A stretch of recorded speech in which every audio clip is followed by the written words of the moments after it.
12వ వచనం నుండి 18వ వచనం వరకు.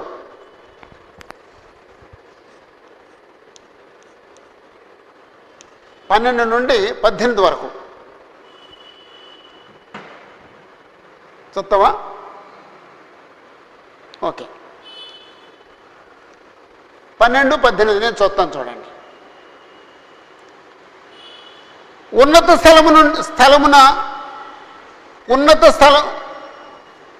స్థలమున నుండు మహిమగల సింహాసనము మొదటి నుండి మా పరిశుద్ధాలయ స్థానము.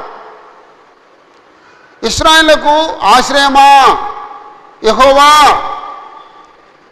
నిన్ను విసర్జించు వారందరూ సిగ్గునందుదురు. నా యెడల ద్రోహం చేయవారు యెహోవా అను జీవజలముల ఊటను విసర్జించి ఉన్నారు గనుక వారు ఇసుక మీద పేరు వ్రాయబడిన వారుగా ఉందరు. యెహోవా, నీవు నన్ను స్వస్థపరచుము, నేను స్వస్థతనందుదును. నన్ను రక్షించుము, నేను రక్షింపబడుదును. నేను నిన్ను స్తోత్రించుటకు నీవే కారణభూతుడవు. వారు యెహోవా వాక్కు ఎక్కడ ఉన్నది, దాన్ని రానిమ్మని అనుచున్నారు. నేను నిన్ను అనుసరించు కాపని ఉండుట మానలేదు. ఘోరమైన దినమును చూడవలనని నేను కోరలేదు. నీకే తెలిసిన్నది. నా నోటి నుండి వచ్చిన మాట నీ సన్నిధిలో ఉన్నది. ఆపత్కాలమందు నీవే నా ఆశ్రయము. నాకు అధైర్యము పుట్టింపకము. నన్ను సిగ్గుపడనీయక నన్ను తరుము వారిని సిగ్గుపడనిమ్ము. నన్ను దిగులు పడనీయక వారిని దిగులు పడనిమ్ము. వారి మీదకి ఆపద్దినము రప్పించుము. రెట్టింపు నాశనముతో వారిని నశింపచేయము.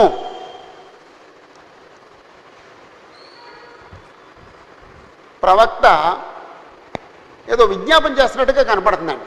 దేవుడిని ఏదో అడుగుతున్నట్టుగా, దేవుడిని ఏదో కోరుకున్నట్టుగా, దేవుడికి ఏదో విజ్ఞాపన చేస్తున్నట్టుగా కనపడుతుందండి. ఆ తర్వాత ఈ పేరాలో 2 వ్యక్తులు కనపడుతున్నారు. ఎవరైనా చెప్తారండి? 2 వ్యక్తులు కనపడుతున్నారు. ఎవరండి?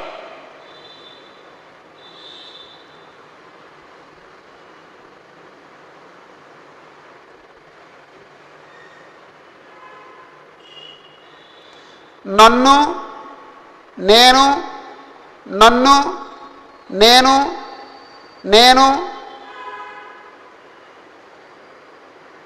నేను, నాకు, నన్ను, నన్ను, నన్ను. ఈ మాటలు ఉన్నాయి చూడండి, అవన్నీ గుర్తుపెట్టండి ఒకసారి. అంటే నన్ను అంటే ఎవరు ఇక్కడ? ప్రవక్త. అంటే ప్రవక్త ఉన్నాడు. ఆ తర్వాత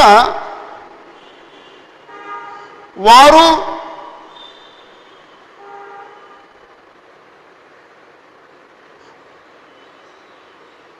పదమూడవ వచనంలో 5వ లైన్లో వారు అనే మాట ఉంది. 15వ వచనంలో వారు అనే మాట ఉంది.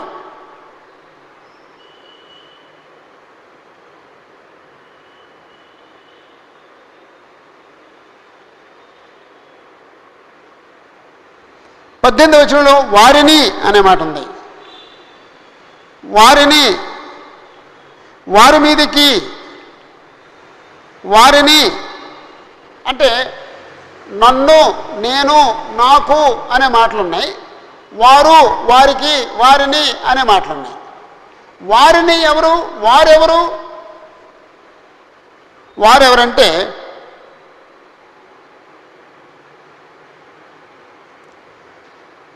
పదమూడవ 2వ లైన్లో నిన్ను విసర్జించి వారందరూ సిగ్గునందుదురు. అంటే ఎవరు వారు? యెహోవాను విసర్జించిన వారు. ఎవరు వారు?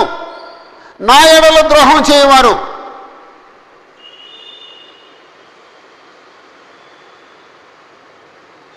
అంటే ఇక్కడ ఇద్దరు వ్యక్తులు ఉన్నారండి పేరాలో. ఒకటి ప్రవక్త ఉన్నాడు, రెండు యెహోవాను విసర్జించిన వాళ్ళు ఉన్నారు. యెహోవాను విసర్జించిన వారు ప్రవక్తకి ఇర్మియాకు ద్రోహం చేసిన వాళ్ళు. 18వ వచనంలో నన్ను తరుమువారు అన్నాడండి. అంటే ఇర్మియాని తరిమేవారు ఉన్నారు. అప్పుడు ఇక్కడ మనం చిన్న చార్ట్ వేసుకోవచ్చండి. నీ దగ్గర కెమెరా ఉందా, అదే ఫోన్ ఉంది కదా, ఒకసారి దీని ఫోటోది.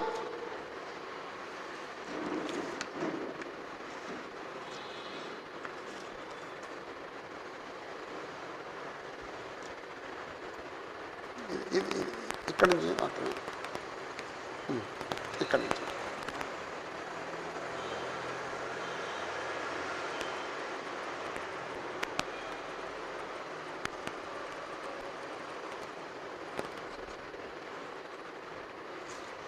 అంటే వారు అనే దగ్గరేమో వారికి సంబంధించిన విషయాలు రాద్దాం. ప్రవక్తకు సంబంధించింది, ఇర్మియాకు సంబంధించింది, ఆయనకు సంబంధించిన విషయాలు రాద్దాం. ఓ చిన్న చిన్న చార్ట్. ప్రవక్త, యెహోవాను విసర్జించిన వారు. లేకపోతే హెడ్డింగ్ రాసేసుకుందాం. ముందు హెడ్డింగ్ ఏమిటంటే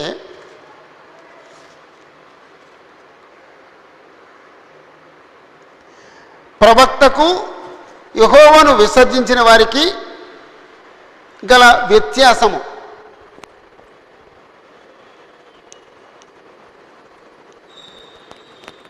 ప్రవక్తకు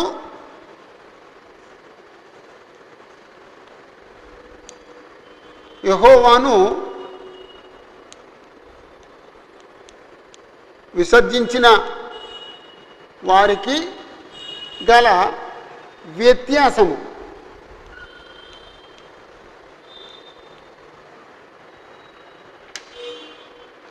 ప్రవక్తకు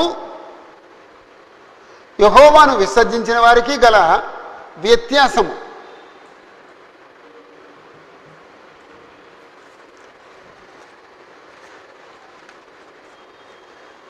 ఓకే, యెహోవాను విసర్జించిన వారు అని రాసుకోండి, ప్రవక్త అని రాసుకోండి, మధ్యలో చిన్న గీత గీయండి.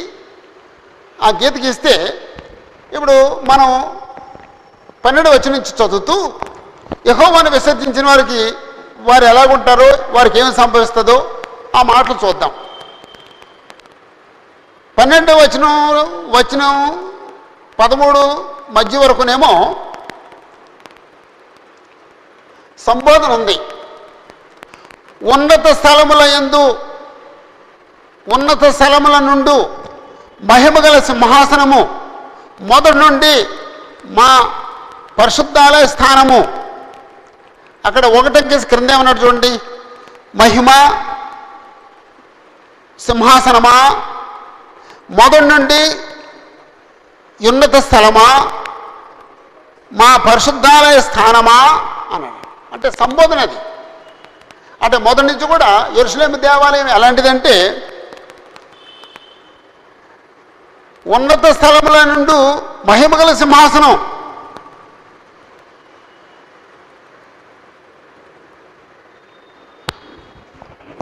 రెండో మాట ఏమన్నాడంటే ఇశ్రాయేలు ఆశ్రయమా యెహోవా.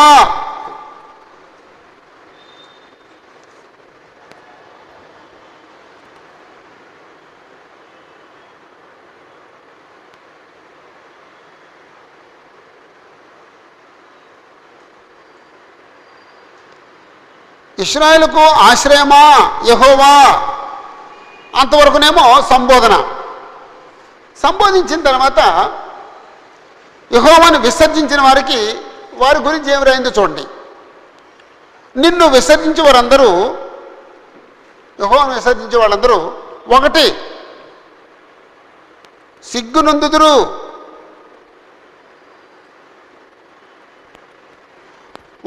వారు ఎవరంటే నా ఎడల ద్రోహం చేయవారు, నా ఎడల ద్రోహం చేయవారు. తర్వాత యెహోవా అను జీవజలముల ఊటను విసర్జించి ఉన్నారు. ఒకరు అంకెలు వేసుకుంటే 1 సిగ్గుపడుదురు, సిగ్గునందుదురు. 2 నా ఎడల ద్రోహం చేయవారు. 3 యెహోవా అను జీవజలముల ఊటను విసర్జించి ఉన్నారు. 4 వారు ఇసుక మీద పేరు వ్రాయబడిన వారుగా ఉందరు. ఇసుక మీద పేరు రాస్తే స్టాండర్డ్గా ఉంటుందా? ఉండదు. అలాగే స్టాండర్డ్ లేని వాళ్ళు.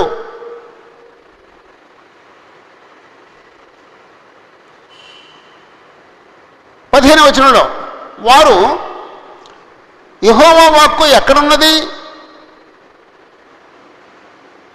దాన్ని రానిమ్ము అనేవారు. 18వ వచనంలో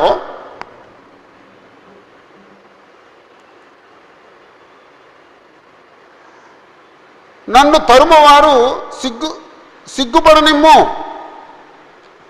18వ వచనంలో రెండో మాట, నన్ను తరుమువారిని సిగ్గుపడనిమ్ము,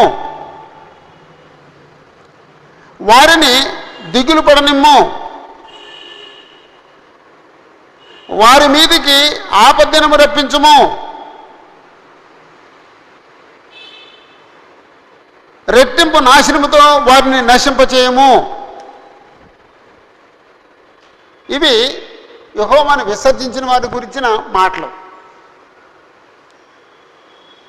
మరి ప్రవక్త గురించి రాసుకున్న మాటలు ఏంటంటే,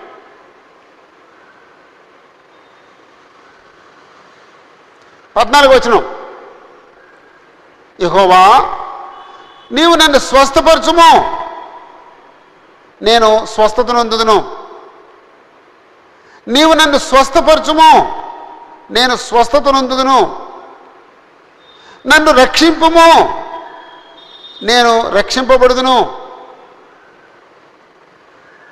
నీవు రక్షించుము, నేను రక్షణ పొందుదును, లేదా రక్షింపబడుదును.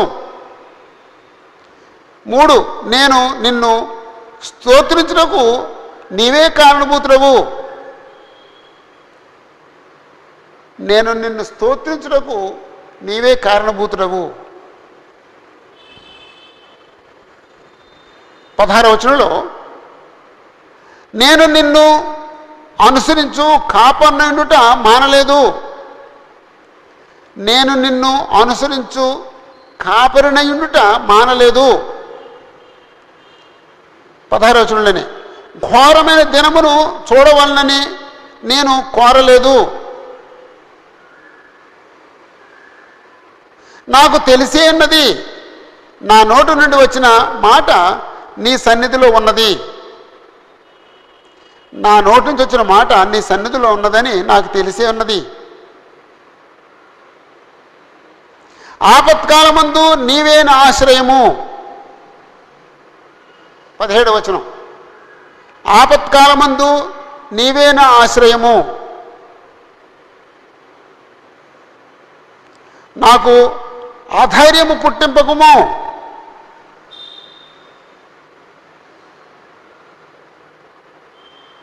18వ వచనంలో నన్ను సిగ్గుపడనీయక, అంటే నన్ను సిగ్గుపడనీయకుము.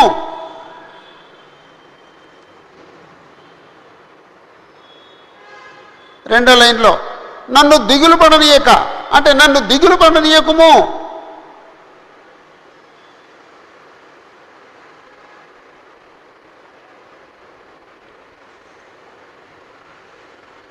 లిస్ట్ వచ్చిందండి. ప్రవక్త తన గురించి రాసుకున్న మాటలు, యెహోవాను విసర్జించిన వారిని గురించి రాసిన మాటలు ఉన్నాయండి.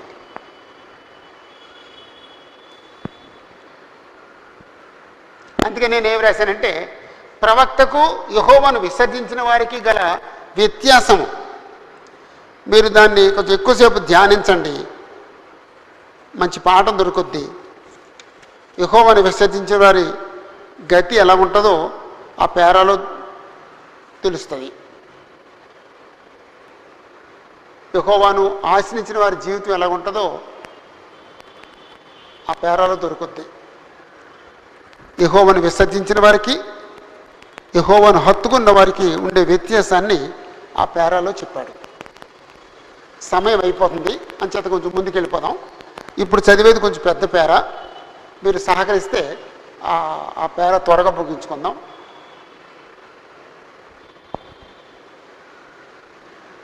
ఓకే, మొదటి పేరాలో ఏం చూసాం మనం? యోధా చేసిన పాపాన్ని బట్టి అమ్మా శత్రువులకు అప్పగిస్తానని దేవుడు చెప్పడం. తర్వాత పేరాలో మనుషులు నమ్ముకునేవాడు, యెహోవాను నమ్ముకునేవాడు. తర్వాత పేరాలో హృదయం అన్నిటికంటే మోసకరమైంది. తర్వాత పేరాలో ప్రవక్త యెహోవాను విసర్జించిన వారికి ఉండే వ్యత్యాసం. ఆ తర్వాత పేరాలో 19వ వచనం నుండి యెహోవా నాకు ఇలాగ సెలవిస్తున్నాడు, నీవు వెళ్ళి యూదా రాజులు వచ్చుచూ పోవచ్చునుండు జనుల గుమ్మమును యెరూషలేము గుమ్మములన్నిటను నిలిచి జనముతో దీని ప్రకటన చేయము. యూదా రాజులారా, యూదా వారులారా, యెరూషలేము నివాసులారా, ఈ గుమ్మములో ప్రవేశించు సమస్తమైన వారులారా, యెహోవా మాట వినుడి. యెహోవా ఇలాగ సెలవిస్తున్నాడు, మీ విషయంలో జాగ్రత్త పడుడి. విశ్రాంతి దినమున ఏ బరువును మోయకుడి. యెరూషలేము గుమ్మములలో గుండా ఏ బరువును తీసుకొని రాకుడి. విశ్రాంతి దినమున మీ ఇండ్లలో నుండి ఏ బరువును మోసుకొని పోకుడి. ఏ పని చేయకుడి. నేను మీ పితరులకు ఆజ్ఞాపించినట్లు విశ్రాంతి దినమును ప్రతిష్ఠిత దినముగా ఎంచుకొనుడి. అయితే వారు వినకపోయిరి, చెవిని పెట్టకపోయిరి, వినకుండాను బోధన అందకుండాను మొండికి తిరిగిరి. మరియు యెహోవా ఈ మాట సెలవిచ్చను, మీరు నా మాట జాగ్రత్తగా విని విశ్రాంతి దినమున ఏ పని చేయక దాని ప్రతిష్ఠిత దినముగా ఎంచి విశ్రాంతి దినమున ఈ పట్టణపు గుమ్మముల్లో గుండా ఏ బరువును తీసుకుని పోకుండిన ఎడల దావీదు సింహాసనమందు ఆసీనులై రథముల మీదను గుర్రముల మీదను ఎక్కి తిరుగుచుండు రాజులను అధిపతులను ఈ పట్టణపు గుమ్మాలలో ప్రవేశింతురు. వారును వారి అధిపతులను యూదావారును యెరూషలేము నివాసులను ఈ పట్టణపు గుమ్మముల్లో ప్రవేశించుదురు. మరియు ఈ పట్టణము నిత్యము నిలుచును. మరియు జనులు దహన బలులను నైవేద్యములను ధూప ద్రవ్యములను తీసుకొని యూదా పట్టణములో నుండి యెరూషలేము ప్రాంతములో నుండి బెన్యామీను దేశములో నుండి మైదానపు దేశములో నుండి మన్యములో నుండి దక్షిణ దేశం నుండి వచ్చెదరు. యెహోవా మందిరమునకు స్తుతియాగ ద్రవ్యములను తీసుకుని వచ్చెదరు. 27వ వచనం, అయితే మీరు విశ్రాంతి దినమును ప్రతిష్ఠిత దినముగా ఎంచి ఆ దినమున బరువులు మోసుకొనుచు యెరూషలేము గుమ్మముల్లో ప్రవేశింపకూడదని నేను చెప్పిన మాట మీరు వినని ఎడల నేను దాని గుమ్మములలో అగ్ని రగులు పెట్టెదను. అది యెరూషలేము నగరమును కాల్చివేయను. దానిని ఆర్పుటకు ఎవరికిని సాధ్యము కాకపోవును. ఓకే, మనం చదివిన పేరాలో ఏదో పదం ఎక్కువసార్లు ఉంది. ఏ పదం అది మెషరు? ఏ పదం ఉంది ఎక్కువసార్లు? విశ్రాంతి దినము అనే పదం ఉంది, గుర్తుపెట్టుకో. 21వ వచనం విశ్రాంతి దినమున, 22వ వచనం విశ్రాంతి దినమున, 22వ వచనంలో 4వ లైను విశ్రాంతి దినమును 24వ వచనంలో 3వ లైను విశ్రాంతి దినమున 4వ లైన్లో విశ్రాంతి దినమున 27వ వచనం విశ్రాంతి దినమున అంటే ఇప్పుడు 1 2 3 4 5 6 సార్లు ఉంది. అంటే ఈ పేరాలో దేని గురించి చెప్తున్నాడండి? విశ్రాంతి దినం గురించి చెప్తున్నాడండి. ఇప్పుడు విశ్రాంతి దినాన్ని ఆచరించమని చెప్తున్నాడా, ఆచరించక్కర్లేదని చెప్తున్నాడా? ఆచరించమని చెప్తున్నాడు. అంటే ఈ బైబిల్లో విశ్రాంతి దినాన్ని ఆచరించమని చెప్పిన వచనాలు ఉన్నాయి, విశ్రాంతి దినాన్ని ఆచరించొద్దు అని చెప్పిన వచనం ఉంది. ఉంది, ఆ వచనం కూడా ఉంది. ఓకే, విశ్రాంతి దినాన్ని పరిశుద్ధంగా ఆచరించడం అంటే, విశ్రాంతి దినాన్ని పరిశుద్ధంగా ఆచరించడం అంటే యెహోవా నిబంధన కింద ఉండటం అని అర్థం. యెహోవా దేవుడు 6 దినాలు సృష్టి చేసి 7వ దినమున విశ్రమించెను. అక్కడ విశ్రాంతి దినాన్ని పరిశుద్ధంగా ఆచరించండి అని ప్రజలు చెప్పలేదు, కానీ విశ్రాంతి దినాన్ని పరిశుద్ధపరిచాడు అనే మాట ఉంది. అంటే అప్పుడే ఆయన ఆ రోజుని ప్రత్యేకించాడు, కానీ సమయం వచ్చినప్పుడు దాన్ని ఆజ్ఞకి ఇచ్చాడు. ఇశ్రాయేలు ఐగుప్తు నుంచి వచ్చిన తర్వాత వాళ్ళకి ధర్మశాస్త్రం ఇచ్చినప్పుడు వాళ్ళు 10 ఆజ్ఞల్లో ఒక ఆజ్ఞ విశ్రాంతి దినాన్ని పరిశుద్ధంగా ఆచరించటం. 4వ ఆజ్ఞ విశ్రాంతి దినాన్ని పరిశుద్ధంగా ఆచరించు. విశ్రాంతి దినాన్ని ఎందుకు పరిశుద్ధంగా ఆచరించాలి అని చెప్పేసి అంటే 2 సంగతులు ఉన్నాయి. ఒక సంగతి ఏంటంటే, దేవుడు 7 దినాలు సృష్టి చేసి 7వ దినాన్ని విశ్రమించాడు కాబట్టి మీరు కూడా 7వ దినాన్ని విశ్రమించండి, ఏ పని చేయొద్దు అని. ఏ పని చేయొద్దు అనేది మీకే కాదు, నువ్వు కానీ, నీ భార్య కానీ, నీ పిల్లలు కానీ, నీ దోసులు కానీ, నీ ఎద్దు కానీ, నీ గాడిది కానీ, ఏదైనా సరే ఎవరూ పని చేయకూడదు. అసలు విశ్రాంతి దినం అనే మాట కంటే రెస్ట్ డే, విశ్రాంతి తీసుకునే రోజు, రెస్ట్ డే, సబ్బాత్ అనేదండి. రెస్ట్ డే, రెస్ట్ తీసుకునే రోజు.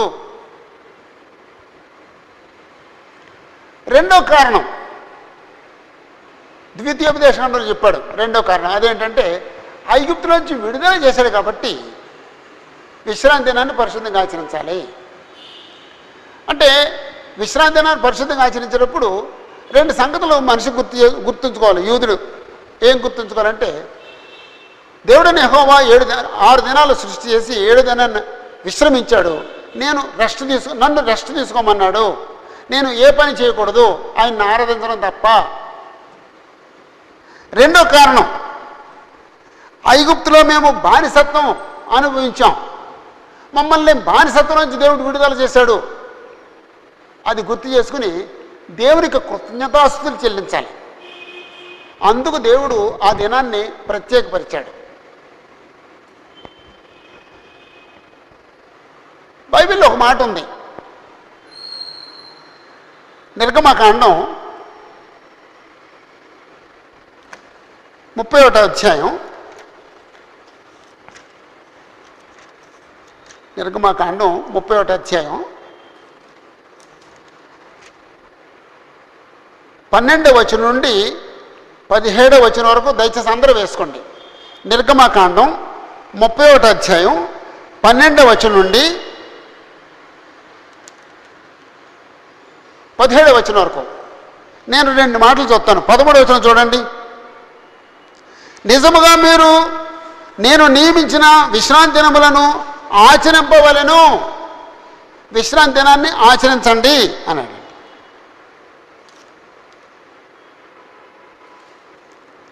పదిహేనవ వచనంలో చివరి మాట, ఆ విశ్రాంతి దినమున పనిచేయు ప్రతివాడు తప్పక మరణశిక్ష నందును. విశ్రాంతి దినం రోజున పనిచేస్తే మరణశిక్ష. 16వ వచనం, ఇశ్రాయేలు తమ తరతరములకు విశ్రాంతి దినాచారమును అనుసరించి ఆ దినమును ఆచరింపవలెను, అది నిత్య నిబంధన. ఇశ్రాయేలుతో దేవుడు చేసిన నిత్య నిబంధన ఏమిటంటే విశ్రాంతి దినాన్ని పరిశుద్ధంగా ఆచరించాలి. 17వ వచనం మీ దగ్గర రెడ్ ఇంక్ పెన్ ఉంటే 17వ వచనాన్ని గుర్తుపెట్టుకుని గుర్తయుండును అనే మాటని ప్రత్యేకంగా గుర్తుపెట్టుకోండి, రెడ్ ఇంక్తో గుర్తుపెట్టుకోండి. అదేమిటంటే నాకును ఇశ్రాయేలుకును అది ఎల్లప్పుడూ గుర్తయుండును. అది ఇశ్రాయేలుకి యెహోవా దేవుడికి మధ్య ఎల్లప్పుడూ అది గుర్తు. నోవహు కాలంలో దేవుడు నిబంధన చేశాడు. గుర్తు ఏంటంటే ధనస్సు. దేవుడు అబ్రహాముతో నిబంధన చేశాడు. గుర్తు ఏమిటంటే సున్నతి. దేవుడు ఇశ్రాయేలుతో నిబంధన చేశాడు. గుర్తు ఏమిటంటే విశ్రాంతి దినం. అంటే ఒక మనిషి విశ్రాంతి దినాన్ని పాటిస్తే నిబంధన క్రింద ఉన్నాడు. ఒక మనిషి విశ్రాంతి దినాన్ని పాటించకపోతే దేవునితో నిబంధన క్రింద లేడు. సున్నతి చేసుకోనని వాడు దేవుని నిబంధన క్రింద లేడు. విశ్రాంతి దినాన్ని పాటించిన వాడు నిబంధన క్రింద లేడు. దేవుడితో నిబంధనని భంగం చేసుకున్నాడు. అది ఆ సీరియస్నెస్.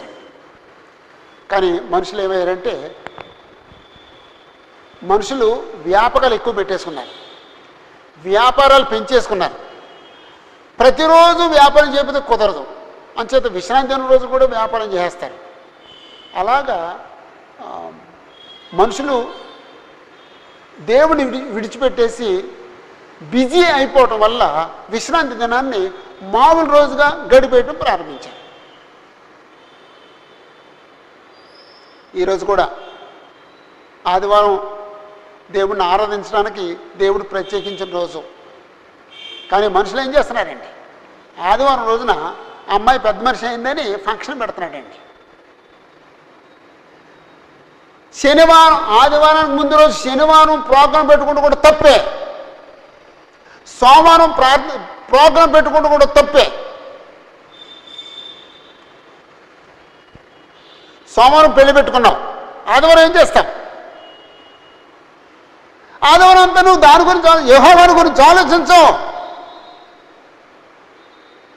ప్రభురాత్రి గురించి ఆలోచించు.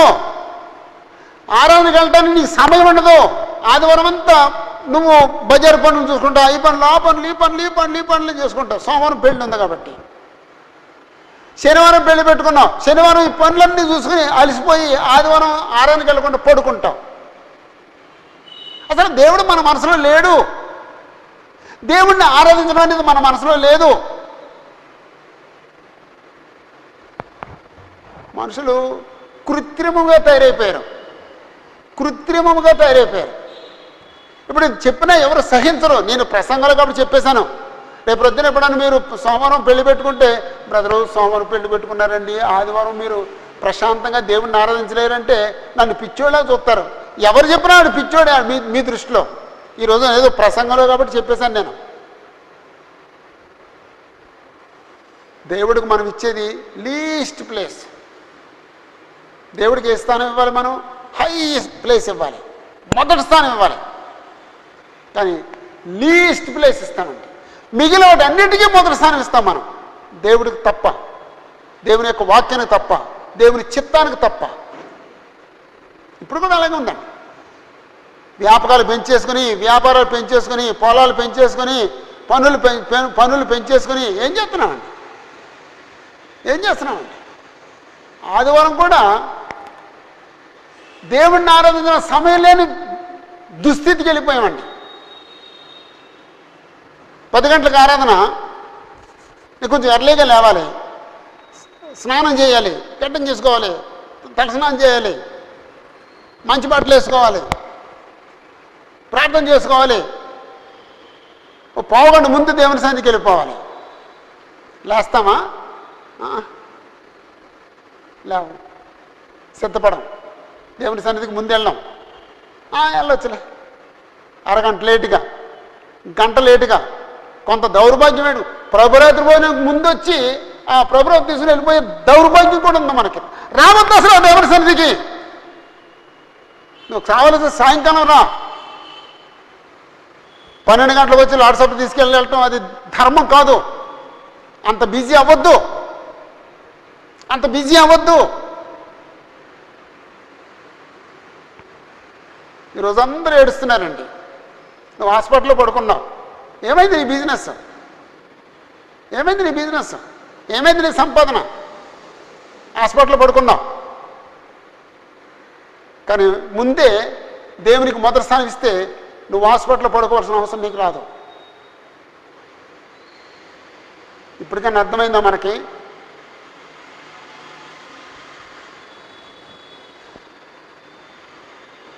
కనీసం ప్రార్థనతో సహోదరుని పలకరించే టైం కూడా ఉండదు నీకు. బిజినెస్ చాలా బిజీ, నువ్వు సహోదరుని పలకరించకుండా వెళ్ళిపోతావు.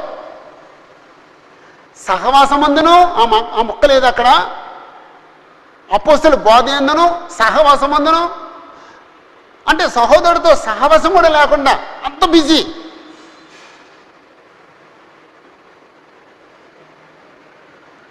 ఆ పాపాన్ని బట్టే వీళ్ళు బబులోని చెరకెళ్తారు అని చెప్పాడు దేవుడు. ఒకవేళ నువ్వు విశ్రాంతిని పరిశుద్ధంగా ఆచరించగలిగితే 25వ వచనం ఆఖరి మాట చూడండి, చదువు, గట్టిగా చదువు. 25వ వచనం ఆఖరి మాట, ఈ పట్టణం నిత్యం నిలుస్తుంది. నువ్వు విశ్రాంతి దినాన్ని పరిశుద్ధంగా ఆచరిస్తే ఈ పట్టణం నిత్యము నిలుస్తుంది. యెరూషలేము పట్టణం నిత్యము నిలిచిందా? నిలవలేదు. ఎందుచేత? విశ్రాంతి దినాన్ని పరిశుద్ధంగా ఆచరించలేదు కాబట్టి.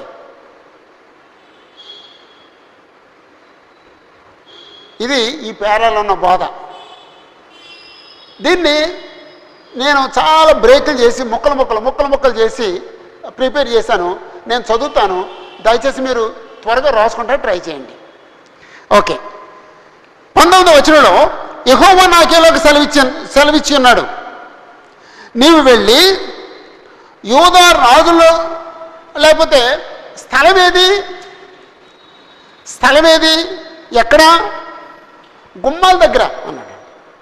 నీవు వెళ్ళి యూదా రాజులు వచ్చుచూ పోవచ్చు నుండు జనుల గుమ్మము గుర్తుపెట్టుకోండి, యెరూషలేము గుమ్మములన్నిటను నిలిచి జనులతో ఇలా ప్రకటన చేయి. అంటే ఏ స్థలంలో ప్రకటన చేయమన్నాడంటే యెరూషలేము గుమ్మాల దగ్గర. ఆ గుమ్మములు గుర్తుపెట్టుకోండి,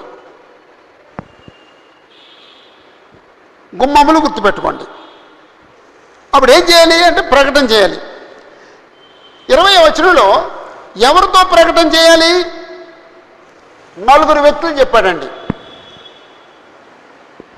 యూదా జనులారా, 1 యూదా జనులారా, 2 యూదా వారలారా, 1 యూదా రాజులారా, రాజులు, 2 యూదా వారలారా, 3 యెరూషలేము నివాసులారా,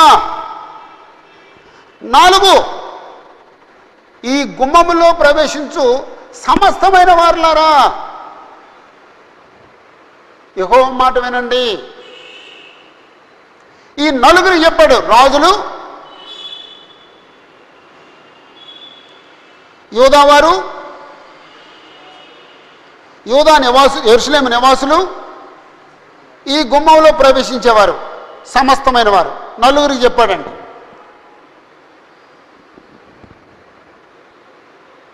ఏమని చెప్పాడండి? యెహోవా మాట వినండి. ఒక్క మాట, యెహోవా మాట వినండి. తర్వాత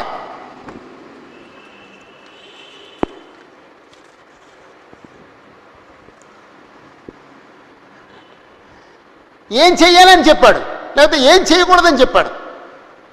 21వ వచనం, లేకపోతే 21, 22 కూడా ఏం చేయాలని చెప్పాడు. యెహోవా ఈలోక సెలవిచ్చున్నాడు, మీ విషయంలో జాగ్రత్త పడండి. ఇక్కడ 5 సంగతులు ఉన్నాయి. 1, విశ్రాంతి దినమున ఏ బరువును మోయకుడి. 1 విశ్రాంతి దినమున ఏ బరువును మోయకుడి. 2 యెరూషలేము గుమ్మములలో గుండా ఏ బరువును తీసుకుని రాకుడి. యెరూషలేము గుమ్మాల్లోకి ఏ బరువు తీసుకురావద్దు. 3, విశ్రాంతి దినమున మీ ఇండ్లలో నుండి ఏ బరువును మోసుకొని పోకుడి. ఇళ్లలో నుంచి కూడా ఏ బరువు తీసుకెళ్ళొద్దు. 4, ఏ పని చేయొద్దు, ఏ పని చేయకుడి. 5, నేను మీ పితరులకు ఆజ్ఞాపించినట్లు విశ్రాంతి దినమును ప్రతిష్ఠిత దినముగా ఎంచుడి. నేను మీ పితరులకు ఆజ్ఞాపించాను, అలాగే ఆజ్ఞాపించినట్టు మీకు ఆజ్ఞాపిస్తున్నాను. విశ్రాంతి దినాన్ని ప్రతిష్ఠిత దినముగా అంటే పరిశుద్ధమైన దినంగా ఎంచండి. ఎన్ని పాయింట్లు వచ్చినాయండి? 5 పాయింట్లు. 23వ వచనంలో పితరుల గురించి చెప్పాడు. ఇక్కడ ఒక 5 పాయింట్లు ఉన్నాయి. పితరులు అంటే పూర్వీకులు. పూర్వీకులు ఏం చేశారు? పూర్వీకులు విశ్రాంతి దినాన్ని పాటించారా, పాటించలేదా? పాటించారా? ఇక్కడ ఒక అబ్బాయి అన్నాడండి, ఒక యవనస్తుడు బాగా విద్యావంతుడు, పాటించారని చెప్తున్నాడండి. అంటే ప్రవక్త విరోధండి. మరి ఇరిమియా ప్రవక్త ఏమన్నాడు చూడండి, 23వ వచనం.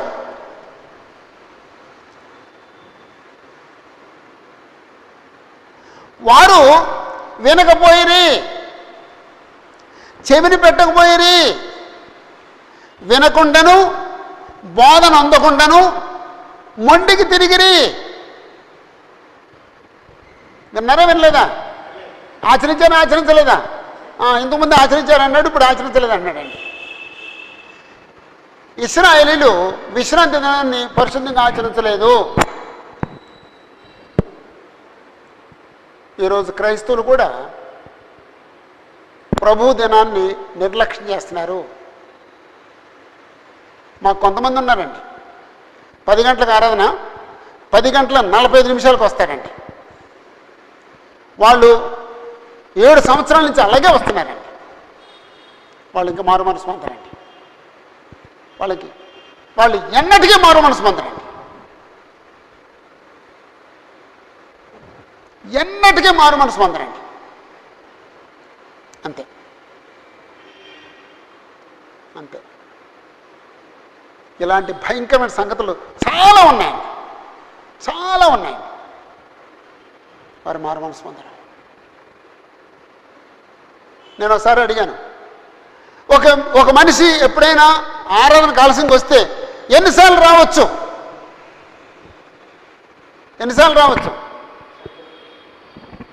ఎన్నిసార్లు ఆలస్యంగా ప్రార్థనకు రావచ్చు? ఆరాధనకి ఎన్నిసార్లు ఆలస్యంగా రావచ్చు? ఒక్కసారి రావచ్చు. రెండోసారికి మారు మనసు పొందేయాలి. 10 సంవత్సరాల నుంచి ఆలస్యంగా వస్తే ఇక మనం మారు మనసు పొందడు, మారు మనసు పొందడు. పితరులు అంటే ఇప్పుడున్న ప్రజలతో చెప్తున్నాడు ప్రవక్త, పితరులు వినలేదు 5 మాటలు. వారు వినకపోయిరి, వారు చెవిని పెట్టకపోయిరి, వారు వినకుండాను బోధన అందకుండాను మొండికి తిరిగిరి. 5 మాటలు అయిన తర్వాత 24వ వచనంలో ప్రతిష్ఠిత దినముగా ఎంచితే కలిగే ఆశీర్వాదం అంటే చెప్పాడండి. 24వ వచనం చూడండి. మరియు యెహోవా ఈ మాటలు సెలవిచ్చెను, మీరు నా మాట జాగ్రత్తగా విని విశ్రాంతి దినమున ఏ పని చేయక దాన్ని ప్రతిష్ఠిత దినముగా ఎంచి విశ్రాంతి దినమున ఈ పట్టణము గుమ్మములో గుండా ఏ బరువును తీసుకుని పోకుండా ఉండిన ఎడల, అంటే 4 మాటలు చెప్పి అలా చేస్తే అన్నాడండి. అంటే విశ్రాంతి దినాన్ని పరిశుద్ధంగా ఆచరిస్తే ఆ 4 మాటలు ఏంటంటే, 1 మీరు నా మాట జాగ్రత్తగా విని, 2 విశ్రాంతి దినమున ఏ పని చేయకుండా ఉండి, 3 దాన్ని ప్రతిష్ఠిత దినముగా ఎంచి, 4 విశ్రాంతి దినమున ఈ పట్టణము గుమ్మములో ఉండ ఏ బరువును తీసుకొని పోకుండా ఉండిన ఎడల ఉంటే, ఆ ఎడల అనేది గుర్తుపెట్టుకోండి, ఉంటే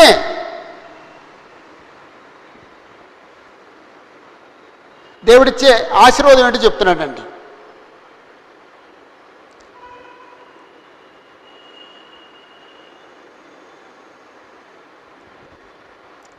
ఉంటే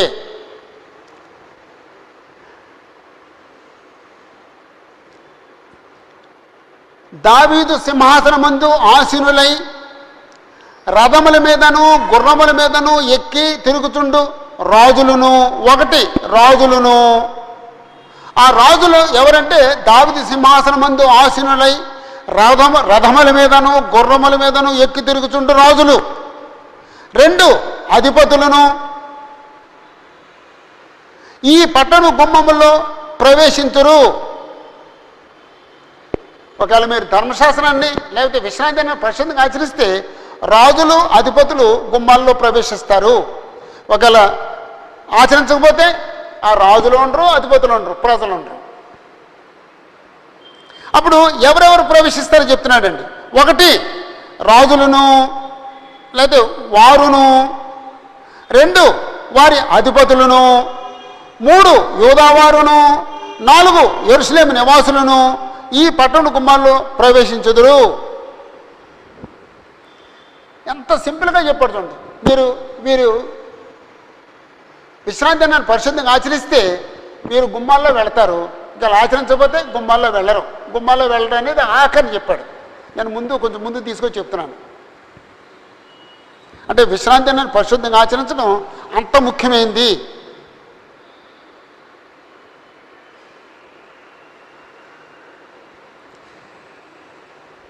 మరియు ఈ పట్టణము నిత్యము నిలుచును. ఈ పట్టణం అంటే ఏ పట్టణం? అది యెరూషలేము పట్టణం. నిత్యము నిలుస్తుంది. ఎప్పుడు? విశ్రాంతి దినాన్ని పరిశుద్ధంగా ఆచరిస్తే. విశ్రాంతి దినాన్ని పరిశుద్ధంగా ఆచరించకపోతే పట్టణం ఉండదు. ఇప్పుడు యెరూషలేము పట్టణం ఉందా లేదండి కొట్టివేయబడింది. ఎప్పుడు? ఎందుకు కొట్టివేయబడింది? విశ్రాంతి దినాన్ని పరిశుద్ధంగా ఆచరించలేదు కాబట్టి. నెబుకద్నెజరు వచ్చాడు, ఆ పట్టణం అంతా పడగొట్టేశాడు, కాల్చేశాడు. పట్టణంలో ఉన్నదంతా కూడా దోపుడు సొమ్ముగా పట్టుకుపోయాడు.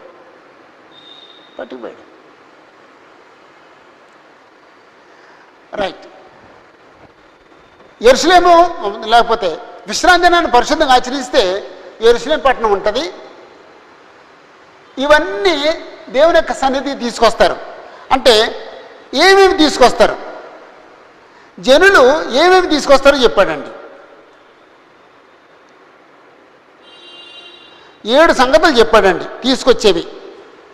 లేకపోతే ఒక్క నిమిషం, ఏమి తీసుకొస్తాడంటే 4 సంగతులు చెప్పాడండి. 4, 5 ఒకసారి చూద్దాం. 5 విషయాలు ఏమేమి తీసుకొస్తారు. 1 దహన బలులు, 2 బలులు తీసుకొస్తారు, 3 నైవేద్యాలు తీసుకొస్తారు, 4 ధూపద్రవ్యాలు తీసుకొస్తారు. ఆఖరి మాట చూడండి, 6వ వచనంలో 26వ వచనంలో ఆఖరి మాట. 5 యెహోవా మందిరములకు స్తుతియాగ ద్రవ్యములను తీసుకుని వచ్చేదరు. స్తుతియాగ ద్రవ్యములను తీసుకుని వచ్చేదరు.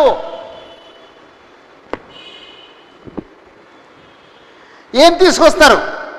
దహన బలులను, నైవేద్యములను, ధూపద్రవ్యములను, స్తుతియాగ ద్రవ్యములను తీసుకుని వచ్చేదరు. 5 సంగతులు, 5 వస్తువులు తీసుకొస్తారు. ఎవరు తీసుకొస్తారు? ఎవరెవరు వస్తారు? 6 విషయాలు చెప్పాడండి. 1 యోధా పట్టణంలో నుండి, 2 యెరూషలేము ప్రాంతము నుండి, 3 బెన్యామీను దేశములో నుండి, 4 మైదానపు దేశములో నుండి, 5 మన్యపు దేశములో నుండి, 6 దక్షిణ దేశములో నుండి వచ్చేదరు. అంటే మీరు విశ్రాంతిని పరిశుద్ధంగా ఆచరిస్తే ఈ గుమ్మాల్లో ఎవరు ప్రవేశిస్తారు? రాజులు, అధిపతులు, యూదావారు, వీళ్ళందరూ ప్రవేశిస్తారు. వాళ్ళు ఏం తీసుకొస్తారు అంటే యెరూషలేము ఉంటుంది, యెరూషలేము నిలుస్తుంది. యెరూషలేము నిలిస్తే యెరూషలేములో దేవాలయం ఉంటుంది కాబట్టి యెరూషలేము దేవాలయానికి ఏమేమి తీసుకొస్తారు చెప్పాడండి. యెరూషలేము దేవాలయానికి ఎవరెవరు వస్తారో చెప్పాడండి. ఒకవేళ విశ్రాంతి అన్న పరిశుద్ధంగా ఆచరించకపోతే ఈ పట్టణం ఉండదు, యెరూషలేము దేవాలయం ఉండదు, ఎవరు రారు, ఏమీ తేరు. అది అక్కడ చెప్తున్న పాయింట్. అప్పుడు భయంకరమైన రచన చదివేసి ముగించేద్దాం. ముగింపండి. అయితే మీరు విశ్రాంతి దినమును పరిశుద్ధ దినముగా ఎంచి ఆ దినమున బరువులు మోసుకొనుచు యెరూషలేము గుమ్మంలో ప్రవేశింపకూడదని నేను చెప్పిన మాట మీరు వినని ఎడల నేను దాని గుమ్మములలో అగ్ని రగులు పెట్టేదను, అది యెరూషలేము నగరమును కాల్చివేయను, దానిని ఆర్పుటకు ఎవరికని సాధ్యము కాకపోవును. ఇక్కడ 3 పాయింట్లు ఉన్నాయండి. ఒకవేళ మీరు విశ్రాంతి దినాన్ని పరిశుద్ధంగా ఆచరించమని నేను చెప్పిన మాట వినకపోతే, 1 దాని గుమ్మాలని నేను అగ్ని వేసి రగులు పెడతాను, 2 అది యెరూషలేము నగరమును కాల్చివేయను, 3 దానిని ఆర్పడానికి ఎవరికీ సాధ్యం కాదు.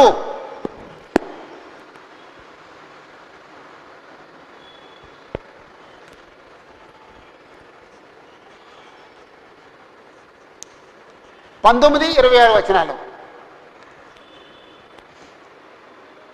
విశ్రాంతి దినమును పరిశుద్ధంగా ఆచరించవలెను.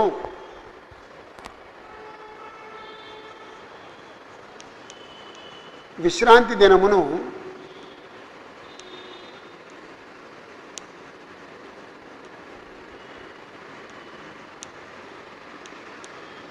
లేకపోతే హెడ్డింగ్ పెడదాము. హెడ్డింగ్ పెట్టేదానికి ఇక్కడ రాసేస్తానండి. విశ్రాంతి దినాన్ని పరిశుద్ధంగా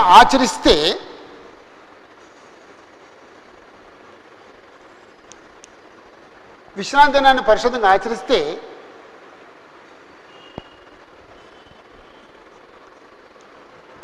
ఈ పట్టణము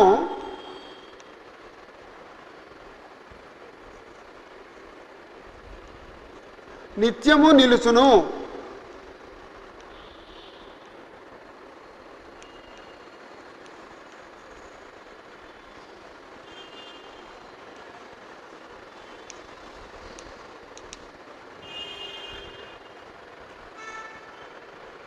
అప్పుడు ఈ అధ్యాయానికి ఇదే పేరు పెట్టుకుందామండి. ఆఖరిది విశ్రాంతి దినమును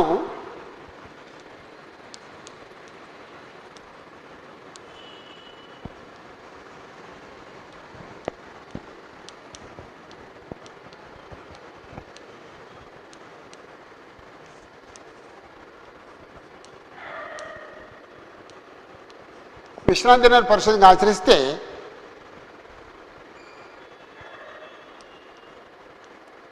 ఈ పట్టణము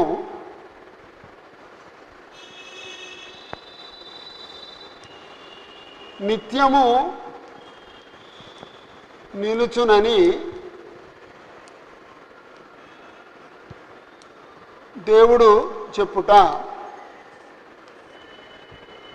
ఆ నిత్యము నిలుచుననే మాట 25వ వచనంలో ఆఖరి లైన్లో ఉన్న మాట.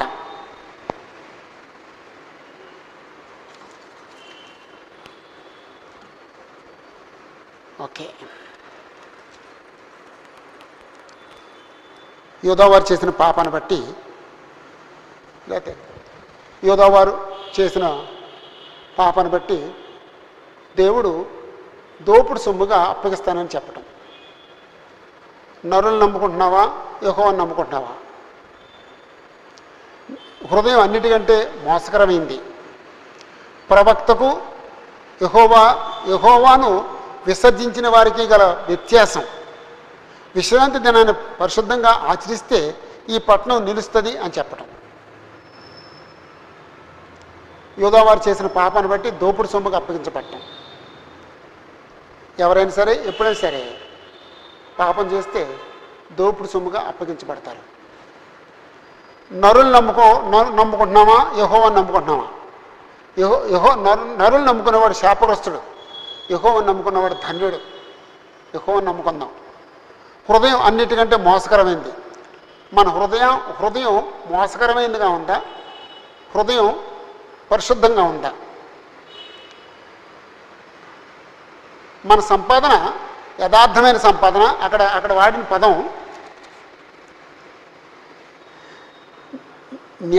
న్యాయబద్ధమైన సంపాదన, న్యాయ విరోధమైన సంపాదన. మనం కూర్చుంటే మనకు కనపడే మన వస్తువులన్నీ, మన ఇంట్లో ఉన్న వస్తువులన్నీ ఇవి న్యాయబద్ధంగా సంపాదించబడ్డాయా, న్యాయ విరోధంగా సంపాదించబడ్డాయా? ఎవరికి వాళ్ళే ఆలోచించుకోవచ్చండి. ఆలోచించుకోండి. ఆ తర్వాత యెహోవాను విసర్జించిన వారికి యెహోవాను హత్తుకున్న ప్రవక్తకు ఉండే వ్యత్యాసం చెప్పాడండి. విశ్రాంతి దినాన్ని పరిశుద్ధంగా ఆచరిస్తే ఈ పట్టణం నిలుస్తుంది, మీకు నాశనం రాదు అని ప్రవక్త చెప్పాడు. అయినా సరే వాళ్ళు విశ్రాంతి దినాన్ని పరిశుద్ధంగా ఆచరించలేదు. వాళ్ళు బబులోను చెరకెళ్ళిపోయారు.